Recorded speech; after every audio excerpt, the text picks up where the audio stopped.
What's going on, everybody? Welcome back to the Core Consults RX podcast. And Cole and I are just by our lonesome selves tonight. It's like the good old days. Yeah, back in the beginning. Just me and you. AJ, he's having car trouble, so he's not here. Blown tire or something Blown like that. tire, something like that, allegedly. Who knows what he's really doing? Allegedly. And then no guest today, so just the two of us. It's just us. You know, is your work adjusting operations tomorrow at all? They've sent 100 emails. I don't know that I've opened too many of them as far as because it's just been updates, and I'm I could check the weather app if I needed that. Mm-hmm. But they haven't really said that they're closing yet, and I have to work all the way out in Cross tomorrow. Oh, really? I'm pretty sure is where a lot of the freezing's supposed to happen. Which is about, 40 minutes from us? It's like an hour. Yeah, to the actual clinic out there. It's literally in the middle of nowhere. My cell phone doesn't work. I think it's hilarious. For those of you who don't know, there's just a little bit of a cold spell going on in the southeast right now. It's 62 right now. It literally is 62 outside right now. But tomorrow it's supposed to be 42. 42, right? And it's going to get below 32 plus rain. So, of course, everybody's absolutely freaking out. The schools are closing, daycares are closing, works or places are going to alternate hours just because there might be some ice on the road. Cracks me up, and I'm from here, from the south. I will say, the last time it snowed here, it was 3 or 4 years ago, yes. Remember that? Mm-hmm. I was driving home from the pharmacy because they waited until the very last possible second to close. Of course. And then they were all the roads were closed. So I'm oh, cool, can't get home. I have to get a helicopter now. And I was driving, and all these people were you know what, ice can't be that, slippery. Let's just go full speed. How slippery can it be? And I watched just 17 cars just rocket off the road into the woods, and I was well, I went on obviously as they would have wanted. It is true for those if you've never done it before, which I have limited experience. It's a difficult thing. Yeah, it can be. But if you live in South Carolina, Florida, anywhere like that where we don't get snow, you will act as if it's a blizzard when it's melting as it hits the ground. Then our coworker from Wisconsin was we would have I don't know what she called it, winter vortex or something, where it was negative 20 or whatever, and they still had to go to class. Yeah, of course. Yeah, it's every day up there like that. It's literally positive 27, and they're closing everything. Yeah. It's you could wear shorts outside right now. And they're we better close just to be on the safe side. Yeah, just to be safe. Anyways, so we'll see. Maybe we'll record another podcast from in the blizzard tomorrow. Yeah. We'll see. But so today we're going to cover kind of we've had a lot of longer episodes, so this one probably won't be as long. But we're going to cover some kind of an overview, I guess, of Hep C. We haven't talked about this since Dr. Eric Meisner was on the show, and he's really helped me out personally, because we've got a Epclusa or a Hep C treatment. We use Epclusa and Mavyret mainly, obviously, at our clinic, and we've gotten this Hep C program kind of from where we had never treated anyone with Hep C to now we've treated over 100 patients, and he's he was a big supporter from the very beginning of that, and he's taught me a ton. So not just from the podcast, but kind of the some case conferences that they have virtually that I'll talk about in case any of you guys want more information on that. It's free education that is very, very useful and it's taught me a ton. But we're going to kind of go back through this just to kind of touch on some of the nuances and some of the somewhat new updates that we've kind of we haven't really talked about. Yeah, that was a great episode. I can't remember the whole thing, but I feel like we hit some specific things, but maybe didn't do a full overview, if I remember correctly. So anyways, we'll hit pretty much everything. I think we were more asking him a lot of questions too, his career, because he's he runs a clinic and the lab. Yeah. And, MD, PhD is. So this will be more of a classic core consult episode related to Hep C. Just super basic. the briefest of the overviews. non-expert version. It's the non-expert version. That's a good way of putting it. So we'll kind of start off with some real basic things. So one of the changes that's happened over the last couple of years is the actual screening recommendations, because before the U.S. Preventive Services Task Force, we're kind of more so targeting the boomer population and the generation to be screened for Hep C. They were more, at least according to the data back then, were more likely to have been exposed to it, and whether it was from a blood transfusion or IV drug use, whatever it may have been. But it was something that they were all kind of screened, and that's where a lot of times they kind of catch the or find out the person was infected with Hep C kind of randomly from routine screening, and the patient had no idea. And so what they've done over the last couple of years, they've expanded that now. So where basically everyone 18 and over, an adult, is going to be screened. It's at least once in their lifetime. And then if you have, risky behavior, if you will, whether it's IV drug use or what have you, then you may need to screen more than that. It's kind of patient specific at that point.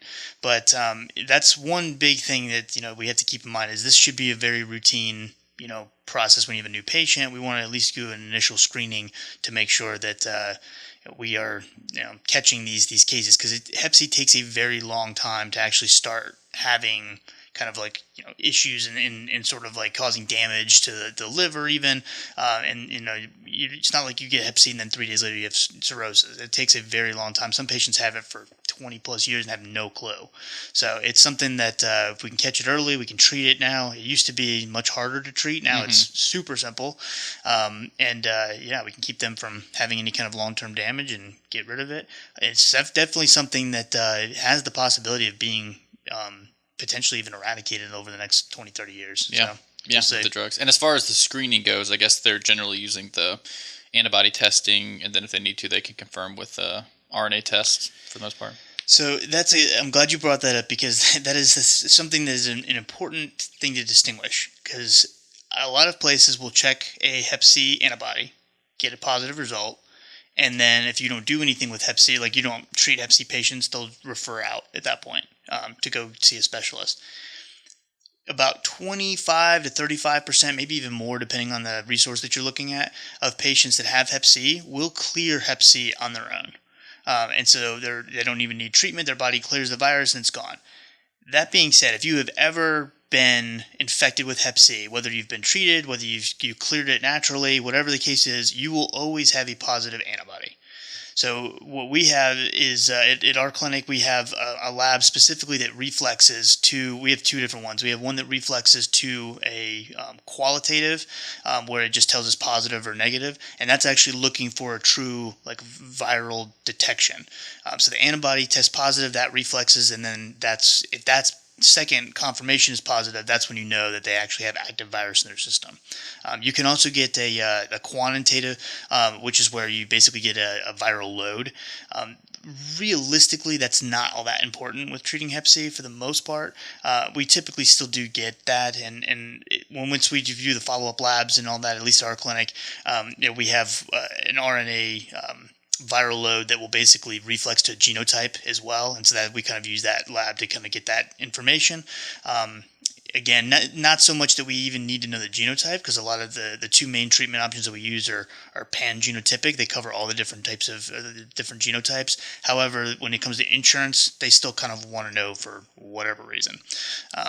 Not really that important anymore. Some of the older medications are genotype specific, but Epclusa and Mavyret are pangenotypic, so it doesn't really matter. Really doesn't matter. So as far as going back to the clearing it on their own thing, so the recommendation is if they appear to be positive, you wait and see for a period of time, like 6 months, or do you just go ahead and treat them? If they are, you come in, you do screening, and you basically get a positive antibody that reflexes the confirmation that they're positive. At that point, I mean, a lot of times we'll go ahead and treat them. Now if there's something else going on or something else that needs to take precedence over treating their Hep C, that's fine, because Hep C takes such a long time to cause any issues. It's not necessarily urgent. Yeah, but a lot of times we will go ahead and treat unless there's some specific reason why we would hold off.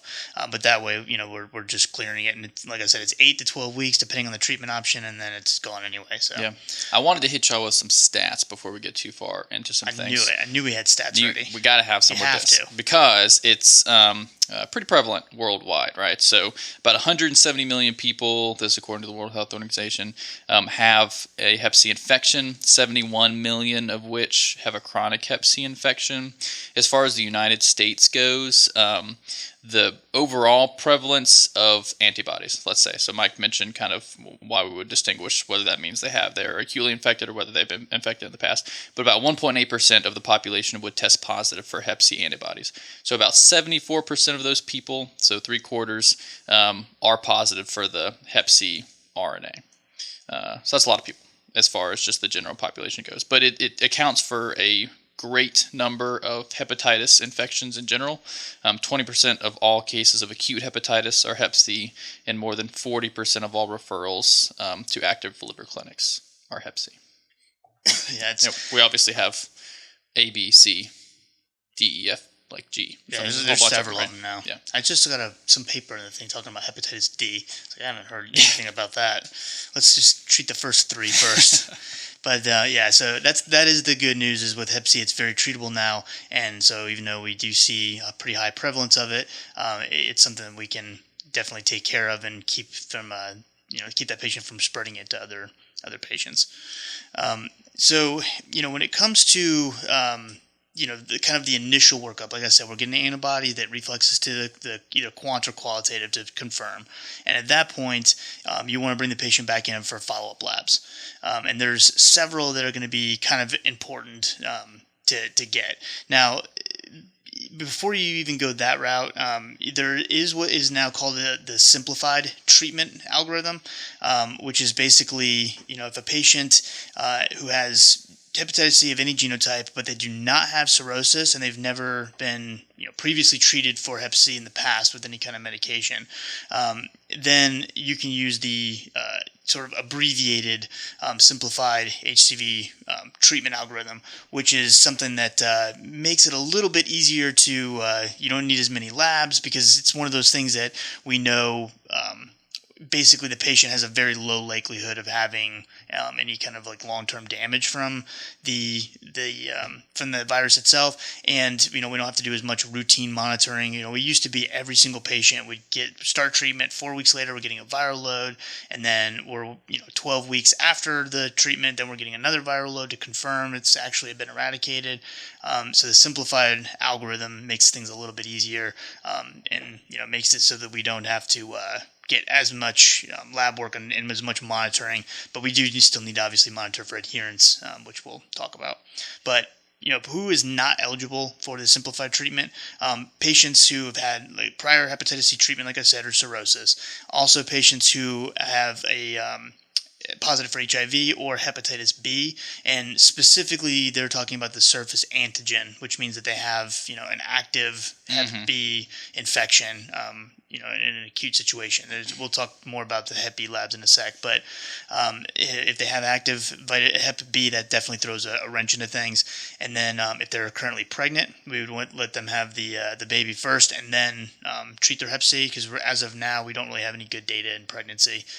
If they have known or suspected hepatocellular carcinoma, that also is an important factor because if the patient has HCC, that greatly reduces the cure rate with these agents, even the new pangenotypic agents. And if they've obviously had a liver transplant, that would put them in the not eligible for simplified treatment.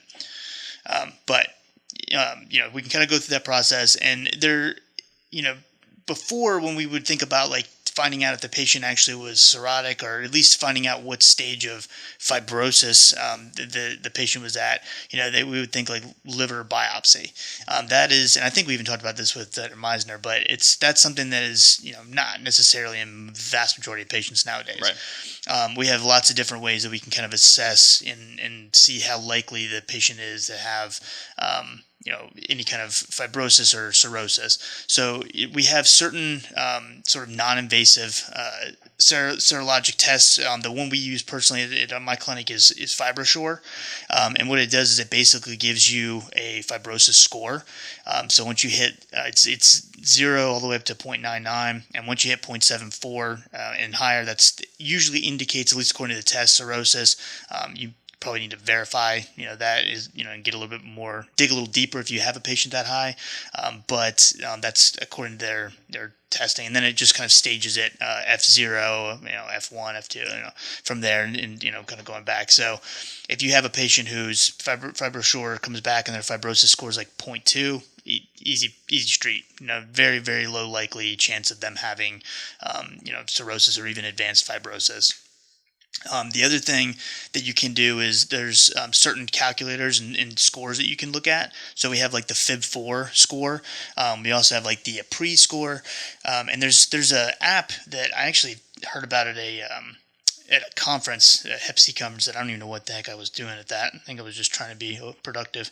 But it's called Hep Calc, and I think it's like $3.99 or $2.99 to buy, one-time fee, but it has all of the different, not just hepatitis scoring systems, but also things for like alcoholic liver disease or non-alcoholic fatty liver disease, things like that. So it can be pretty useful if you are interested in hepatology at all. But the FIB4, for example, looks at age, the ALT, AST, platelet count, and then it will give you a score. And then if it's above 3.25, then it's more likely that they are cirrhotic. A pre is another one that can give you some information.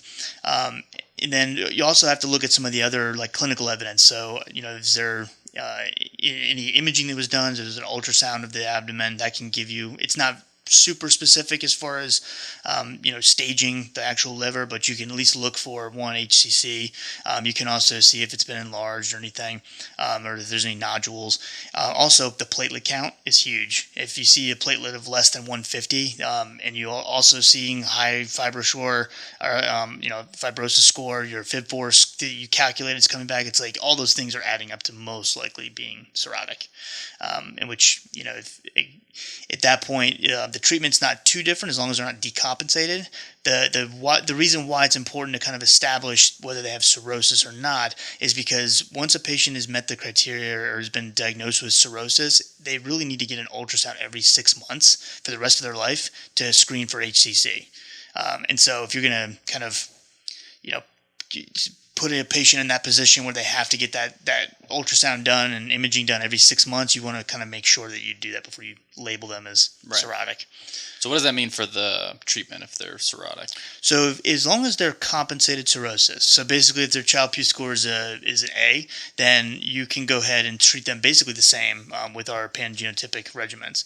Now if it's a B or a C, their Child-Pugh score, then they're decompensated. Usually, they should be followed by either a transplant team or at least gastroenterology, and then at that point the duration of the treatment is usually doubled. So like instead of 12 weeks at Epclusa, it's 24. That's where it can get a little tricky, and that's where a lot of times we won't be treating it in a primary care setting or FQHC or whatever. Right. But compensated cirrhosis isn't that big a deal. You just want to make sure that if you put in a diagnosis that they are following up with ultrasounds and getting screened properly, because that could come back to bite you. Right.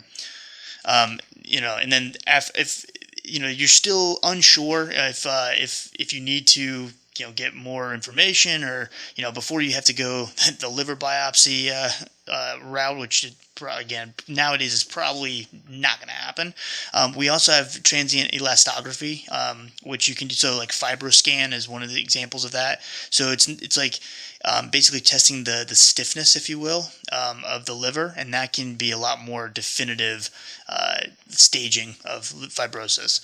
So that can be kind of like another resort if the platelets and the fibrosure and the FIB4 and all that stuff is just like telling a different story, which I have seen that a couple times. It's better just to send them off to get imaging and find out for sure if like they have cirrhosis, so you kind of know which route to go. So, and I've even, to quote Dr. Meisner, he's even said that there's been a few times where he's gotten burned with F3, which is like not even advanced fibrosis on paper, but it turns out not only were they more advanced than he thought, but they also had HCC and threw off his treatment regimen and all that stuff, obviously. So it's something that definitely can happen, and you need to take that pretty seriously. We had a patient that we were about to start on treatment, but his fibrosis score came back, and it was definitely. I mean, it looks like cirrhotic. His platelets were terrible, and so I kind of pushed to get an ultrasound, and sure enough, he had HCC. It's like if we had started treatment, that could have been disastrous. Plus, he was also having to start hemodialysis at that time. It was just it would have been a disaster if we had gone that route without checking. So check the ultrasound if you need to, or get a transient elastography if possible. That's if you're real fancy. It's a good word, elastography. Yeah, I like it. Solid. That's our SAT word for the day. Yeah. So other labs, once you get confirmation, you've assessed whether or not the patient is most likely has cirrhosis or not, or any advanced fibrosis. So that's with the FibroSure. There's some others as well, but FibroSure is the one we personally use.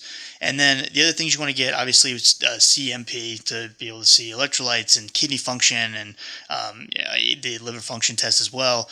You also want to get a CBC because that's going to have your platelets on there, which is going to be really important. And then you want to assess for any signs of hepatitis A or B infection. So when it comes to hepatitis A, we have a lab called the hepatitis A profile, which basically gives us the total hepatitis A antibody, and then also the IgM, which is like the acute antibody that happens. So they have IgM and IgG.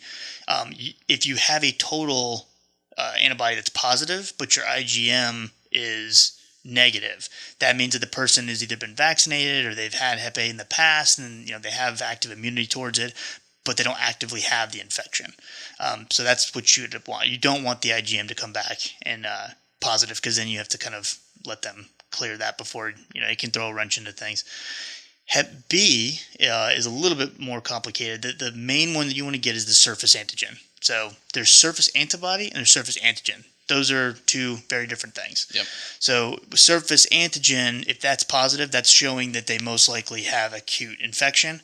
Surface antibody means they have immunity. So if they've been vaccinated with Hep B, right, then you have your surface antibody will be positive, and then the other ones will not. They also have the core antibody, which sometimes will be positive. As long as the surface antigen is not positive, though, you can get by with a positive core antibody. That just means they've had the body's seen the virus at some point, but they don't have active infection. So different than if they had a vaccine, the core antibodies. Yeah, and that would be the surface antibodies, which you get with the vaccine. Yeah, and if the surface antigen is positive, you do not want to just go ahead and start treatment for Hep C. Right. You want to get you want to get a Hep B viral load, and sometimes you have to do like the tenofovir to kind of suppress the Hep B virus during the Epclusa or Mavyret, and then also for 12 weeks after that as well, to make sure that you don't have a Hep B flare. Mm-hmm. So it's a slightly different algorithm, but you want to check viral load and all that. So we won't get into all that today, but you have to make sure that you've checked for Hep B, at least surface antigen, because that's the one, especially with insurance companies, they are going to absolutely want to see. Mm-hmm. HIV is also the other one you have to test for, because if you have a patient who's HIV, Hep C co-infected, still very treatable and manageable, it's more complicated. So make sure you get HIV as well. It's not necessary in a lot of instances, but a lot of times you'll get an INR or a PT-INR just to make sure that the INR is where it's supposed to be. Usually 1, unless they're on anticoagulation. Those are the main tests that we would kind of want to have on board that would kind of give us an idea of where we need to go. And again, with the insurance companies, they're real big on wanting to see a lot of the labs and things. At least in South Carolina, they are. I don't know if other states are easier, but Medicaid wants to see everything. Right. So that's kind of like the initial workup of the patient, and then from there, just got to figure out where you're treating them. Yeah. And so we have some older drugs, we have some newer drugs. So the older stuff is mainly the interferons, which aren't used as often anymore, right? Mm-hmm. There's 3 classes of the newer drugs. There's NS3-4A protease inhibitors, NS5A inhibitors, and MS5B polymerase inhibitors. I'll hit you with some brand names. We'll talk about the drugs as we go. Mike's already mentioned a couple, but there's Harvoni, which is probably one of the more recognizable semi-older ones. Zapadier, Viacari-Pac, Technav, Mavyret, Vasevi, and Epclusa. And those are kind of all the recognizable brand names that you'll see. Yeah, and Vasevi is typically saved for someone who's had treatment failure with one of the other agents. The Epclusa and Mavyret, and then maybe Harvoni nowadays are probably the only ones you're going to see, in most cases. The interferons and all that stuff like that is just so much more difficult to treat patients with. the adverse effects are way more intense. In some cases, if they have like decompensated cirrhosis and treatment failure, there's maybe some reason or some options to use ribavirin along with their regimen. However, usually for a standard patient without a bunch of complications or anything, the Epclusa, the Mavyret, or Harvoni are going to be very good options that you don't have to worry too much about resistance and those type of things. Right. So when it comes to the Epclusa and Mavyret, those are, like I said, those are the two main ones you'll see. The Mavyret is 8 weeks, and it's 3 tablets. So if you ever see like a box of Mavyret for the 4 weeks, it's a pretty large box, and the patient takes 3 tablets every day.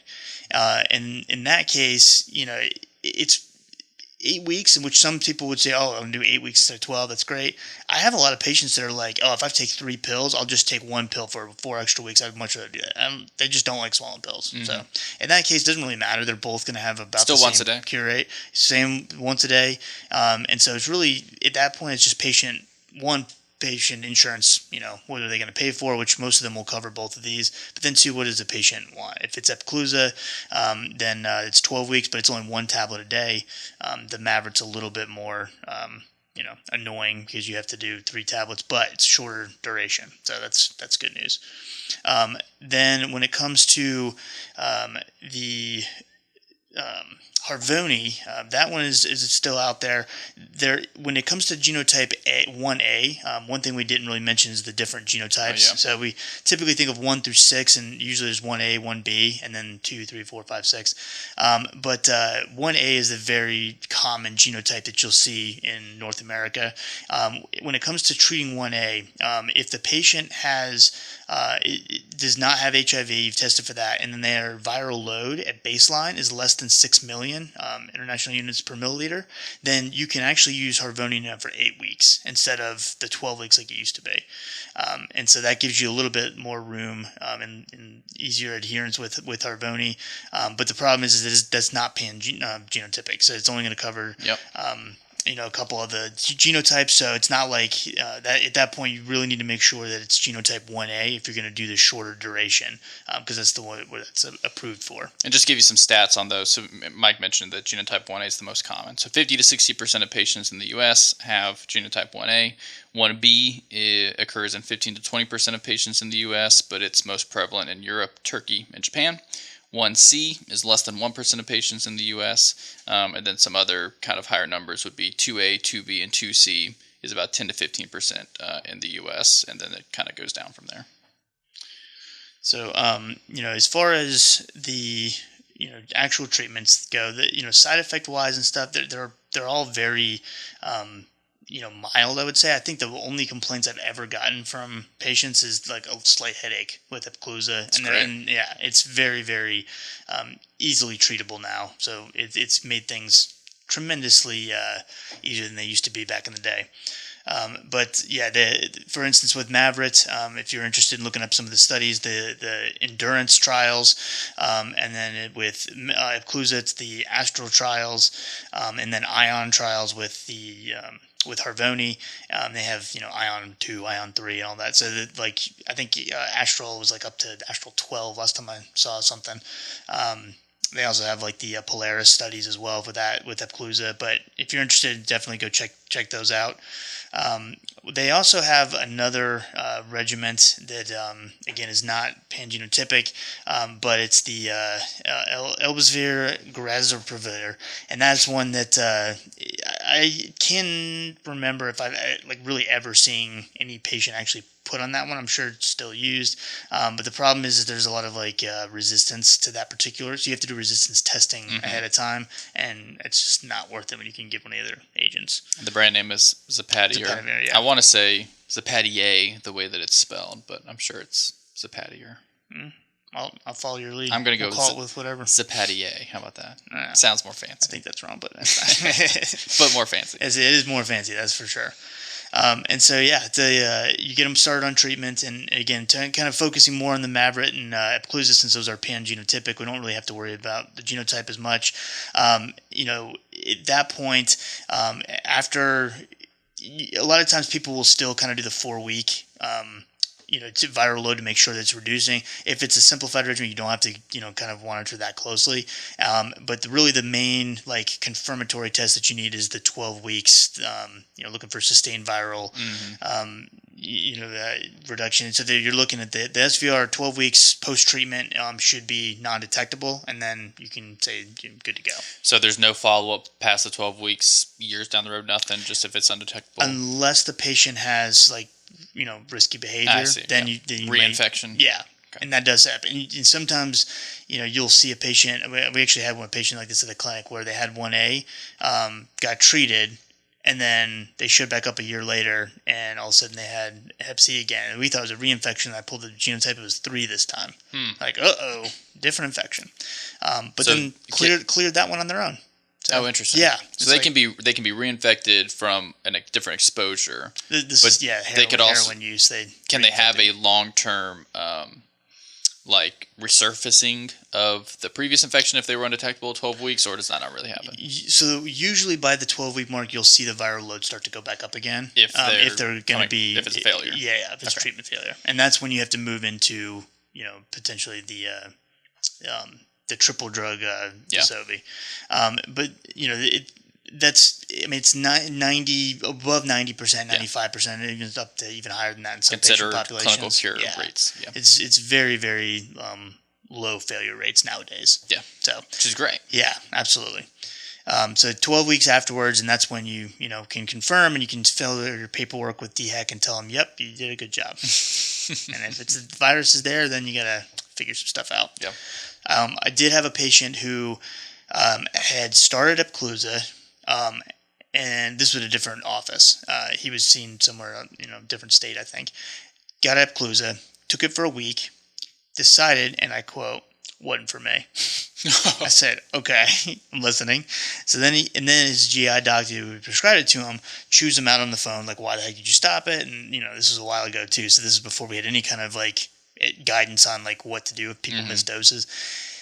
Started it for 3 more days, still realized it's still not for me. Stopped taking it. And then comes to our clinic, fast forward a year and a half later, he's like, I think that's for me now. And he's like, Epclusa is what I had last time. Let's just get that one. And I'm like, this is one of those situations where I didn't, because we don't have an infectious disease guy. And so I was like, we didn't really know 100% what to do as far as resistance testing and all that. I just played it safe and got resistance testing, which took weeks to come back. It was very annoying. And then presented his case to, Dr. Meisner and them during the case conference to get true, a true decision from an expert and not just me. But the resistance panel came back with resistance towards Epclusa, basically. So we had to switch to Mavyret at that point. And he had some other issues because of all the resistance. It was unclear as far as that. So I know Dr. Meisner had told us he found some, one little blip of, I think it was a recommendation level C maybe, but it was a little blip with, basically this patient fit that, and we ended up having to do Mavyret for 16 weeks instead of 8. But he is cured now, and it's gone. Good. So that was great. But I got the resistance rate, and it was so many, all the different alleles that have changed, and it was just like, I was like, oh. Well, I'd imagine getting it justified to get paid for an extra 8 weeks, and those situations can be difficult too, right? Yeah. Same guy. Then took it for 3 months, or the 3 bottles of it, so 12 weeks. His last 4 weeks decides, I need a new insurance plan. It doesn't tell, so I'm just running his insurance, and then I didn't even notice that the insurance had changed. I'm on the phone with them, you guys had paid for this for 3 months. Why all of a sudden you approved the prior auth for 16 weeks? They're like, we've never paid for this. I'm like, okay, I'm super. And then I realized it went different from Humana to United Healthcare. Yeah. So then I had to do an expedite. It was just, I'm like, this guy. Yeah. He doesn't want to be cured. I'm like, he wants to be cured, but he's making it very difficult for us. So it was a lot. But yeah, it's definitely one of those things that it's fairly easy now to treat. And there are definitely drug interactions. For instance, with Epclusa, I always think the proton pump inhibitors and some of the antacids and things H2 blockers and whatnot can interact with them. Omeprazole 20 milligrams is the one that's, if you are going to use one, you still have to separate it out by a few hours, but that can be one you might get away with, it's better if they can just wean off the PPI ahead of time. And then with like Mavyret, you have to worry about some of the statins, like atorvastatin is a contraindication. And so there's definitely some big interactions that you have to keep in mind. If you go on to the American Association for the Study of Liver Diseases and the or the IDSA guideline, kind of like their dual guideline they have. So it's hcvguidelines.org. They have a drug-drug interaction like list, and it has all the anticonvulsants. It's got everything listed out. Whether it's red, yellow, it's, mild interaction, green. So it's something that is very useful to kind of have available to you if you're not sure which. There's so many drugs on that list. It's probably a good thing to double check. There's also the Liverpool app that you can download, and that one is it's called the Hep eye chart, and that's basically the whole app is just drug interactions with antivirals. So that's another good one to have. I think that one's free, and the Hep Calc, like I said earlier, is like $2.99. So spend the money, it'll be easy. But yeah, so like short and sweet, like I said, but some of the labs to get, some of the monitoring.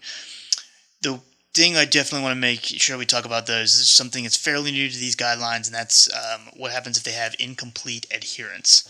I posted something on Instagram about this just because I kind of summarize. They have it in like paragraph form, and I kind of turn it in algorithm form because my brain needs simplicity, and so I changed it a little bit. So check that out if you want to see that. But they basically broke it into, okay, you have a patient who was not fully adherent to the regimen. Does that need to be considered a treatment failure? Do we need to extend treatment? There was never really any guidance on that. So now they've kind of given a lot more information. This only applies to Mavyret and Epclusa. So that's the other thing. So don't try to use this with anything else. It's just those two drugs. And they break it up into two things. The first category is were there interruptions during the first 28 days of therapy, or if it's after that. So that's the first kind of breakdown. If you're in the first 28 days, they look at it. The 7 days is kind of the sweet spot. So if they've missed less than 7 days, or 7 days or less, within the first 28 days, it's actually a lot more. Don't tell patients this, but it's a lot more leeway than you think. More wiggle room than you would think. Absolutely. And so if you've missed 7 days or less, they basically just say start therapy. This is assuming that you've kind of stopped the therapy, like our one guy that did, that wasn't for him. You restart therapy, complete the original planned, whether 8 weeks for Mavyret or 12 weeks for Epclusa. If it's been 8 days or more, you still want to start the therapy back, and then you want to get a HCV RNA, the quantitative viral load, as soon as possible. Ideally the same day. You should be able to get a blood draw when they're at the clinic, and see kind of what's going on. If it's undetectable, so the RNA level comes back negative, you want to just complete the original treatment course, the 8 or 12 weeks, and then you do want to consider extending an additional 4 weeks if the patient has genotype 3 or if they're cirrhotic, because the genotype 3 has a lot more likelihood of having some resistance and things. So if it's genotype 3 or cirrhosis, you may want to add you want to add on 4 additional weeks of therapy, and then if the RNA comes back 25 IUs per liter or more, or is not obtained, so you don't really know, you automatically add on an extra 4 weeks of treatment. So instead of 12 weeks, it goes to 16. Instead of 8, it goes to 12. So it's, you'll have to get some prior auths redone and all that, but at least you have some guidance on what to do and not just full panic mode like we used to do. Just run around the clinic. This craziness. Whatever comes to your mind. Yeah.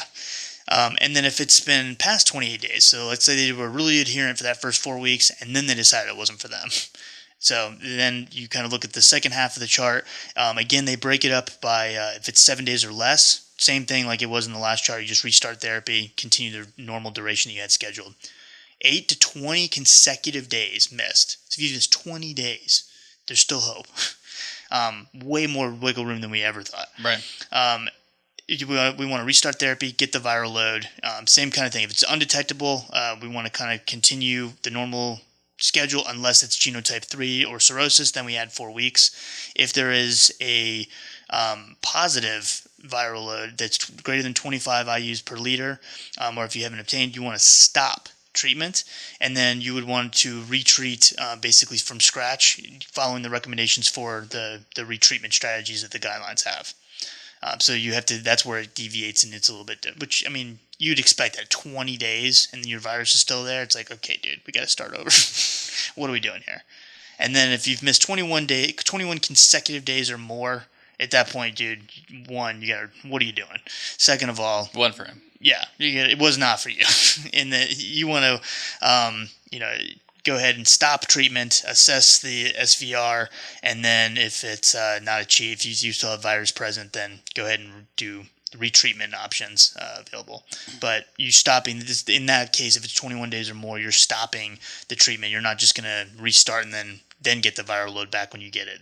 You're stopping and going from there. You're hoping that by some miracle the first 4 weeks of the Epclusa or whatever it was kind of cured, which does happen. We've had a patient that did that. They quit after 4 weeks, and their Epclusa was that was enough. Yep. However, we do not want to chance that with every patient. No. It'd be great once we have more data, but as of now, only do that when we have to. Right. But yeah, so check that out. That's in the same thing, the hcvguidelines.org. Give that a look, and also you can check out my version on Instagram if you really are feeling bored. But I think that is very, very helpful because yeah, it's great that they have that now. Seen some adherence issues with Epclusa for sure. Yeah. So, but yeah, the other thing is making sure you have somebody in your team, and like this case, it's me. I call them and I'm check because a lot of the times you have to use a specialty pharmacy. There's a lot of barriers to care that have to do with people saving money, and so it can be annoying when I think it was Optum was like, oh yeah, the person we couldn't get in touch with them. We called them like 2 or 3 times, couldn't answer. We just put the prescription back on hold after 4 weeks of treatment. I'm like, oh, perfect. And yet I have to still use your pharmacy because that's what Medicaid's that I have. I'm like, yep. Infuriating. But I've gotten quite angry on the phone to Medicaid more than one time about that. I have to use this pharmacy even though they can't fill a stinking prescription. He's like, well, it's just a policy. I hate that policy. They're like, I get paid minimum wage to talk to you on the phone. Like, yeah, you should ask for a raise. No. I keep my cool. Johnny cools it down most of the time. However, every once in a while, especially when it comes to this, can't mess with patient care. So mad. Yeah. Especially when they force me to use. How do you force someone to use a certain pharmacy? I thought that was illegal. Does it all the time. And I mean, we run into that constantly, which is obnoxious. And they're the only ones that can get away with that. Yeah. Could you imagine if you forced your patients to use your in-house pharmacy? It'd be illegal. Mm-hmm. Insurance companies are like, yeah, we're good to go. Yeah. Not cool, dudes. Nope. Not cool. So I know that was kind of short and sweet. I told you we'd keep the episode a little bit shorter this time, but and now you can treat Hep C. Or at least you have some basic understanding. I encourage you to go to the guidelines because there's a lot more. Yeah. And again, the genotypes, we kind of touch more so on like 1A. The pangenotypic treatments are going to be the same for your non-cirrhotic and your compensated cirrhosis patients. But make sure if you're using something else like Harvoni and all that, you double check the genotypes and stuff because you want to make sure that it actually covers the genotype you're treating. So it's going to be important. And then we'll need to do an episode later on where we talk about decompensated cirrhosis, get into ribavirin and all that. Yeah. But that's kind of a separate thing. Also more specialized. Yeah. So, all right. Anything else cool you got? That's all I got, man.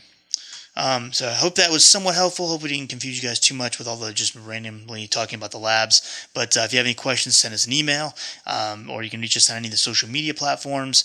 Also, if you want our more, lecture format, organized information, check out Patreon. We do a lot of the PA lectures the PA lectures that I give my PA students are on there with the PowerPoint slides and all that. And it's a lot more of a type study method versus me and Cole just chit-chatting. But check that out. It's like $3 a month, or it's like $30, I think, for the whole year, and you get like thousands of slides and all this other stuff. And yeah, there you go. You're set. You can use that for your own projects and rip us off. Yep. It's hilarious. Thank you guys for listening. Thanks for the support, and we'll see you guys in the next episode. Have a great one.